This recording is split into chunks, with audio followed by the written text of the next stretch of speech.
மீனாட்சி சுந்தரம் புத்தம் புதிய நெடுந்தொடர் நமது கலைஞர் தொலைக்காட்சியில் காண தவறாதீர்கள். அங்கிள் இந்தாங்க அங்கிள் ஸ்வீட். என்ன நந்தா, உன் பிறந்த நாள் கூட இல்ல, எதுக்கு ஸ்வீட்? நான் கேம்பஸ் இன்டர்வியூல செலக்ட் ஆயிட்டேன் அங்கிள். Very good, congratulations. உங்க அப்பாவுக்கு நீ பெருமை சேர்த்துட்ட. இந்தாங்க அங்கிள். நான் இப்பதான் காஃபி சாப்பிடுறேன், அப்புறம் எடுத்துக்கிறேன். Congrats Nanda. Thank you Vaishu. Thank you. அண்ணே ஸ்வீட் எடுத்துக்கோங்க. வாழ்த்துக்கள்ரா. Thank you. நான் அண்ணி கேம்பஸ் இன்டர்வியூல செலக்ட் ஆயிட்டேன் அண்ணி, ஸ்வீட் எடுத்துக்கோங்க. அப்போ இனிமே அயன் பண்ண மாட்டியா? அப்பாக்கு என்னைக்குமே சப்போர்ட்டா இருப்பேன் நீ, இனிமே அவரை கஷ்டப்பட விட மாட்டேன். நந்தா சூப்பரா சொன்னடா. Thank you uncle. ஆ.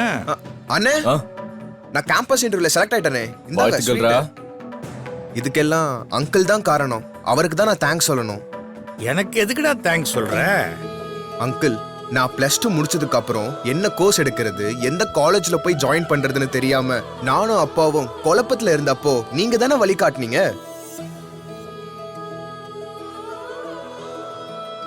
உங்க வழிகாட்டுதலும் ஆசீர்வாதம் தான் என்னோட வெற்றிக்கு காரணமா இருந்துச்சு. உன்னை நினைச்சா எனக்கு ரொம்ப பெருமையா இருக்கு நந்தா.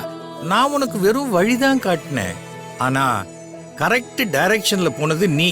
அதனால முழு வெற்றியும் உன்னைத்தான் சேரும். நீ இன்னும் பெரிய லெவல்ல வருவ, உங்க அப்பாவையும் நல்லபடியா காப்பாத்துவ. அந்த நம்பிக்கை எனக்கு இருக்கு. இதுக்கு மேல நான் உனக்கு ஒன்னும் சொல்ல வேண்டியதில்லை, நீ பாத்துப்ப. சரிங்க அங்கிள், இந்தாங்க நான் வரேன். All the best.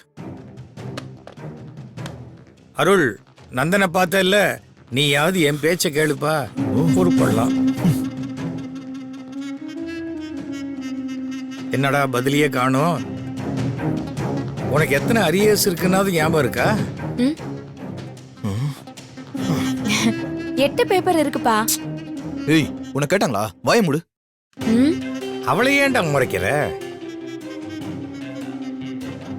இந்த 8 பேப்பரை முடிக்கிறதுக்கு உனக்கு 6 மாசம் போருமா இல்ல? இப்ப என்ன வேணும் உங்களுக்கு? எனக்கு என்ன வேணும்? நீ ஒரு டிகிரி வாங்கணும், அவ்வளவுதானே. இப்ப என்ன நான் சும்மா சுத்திக்கிட்டு இருக்கேன்?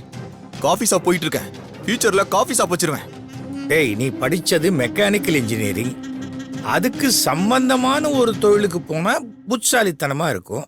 நீ காஃபி ஷாப் தான் வைக்க போறேன்னா கேட்டரிங் டெக்னாலஜி படிச்சிருக்கலாமே. எதுக்கு இன்ஜினியரிங் படிச்ச?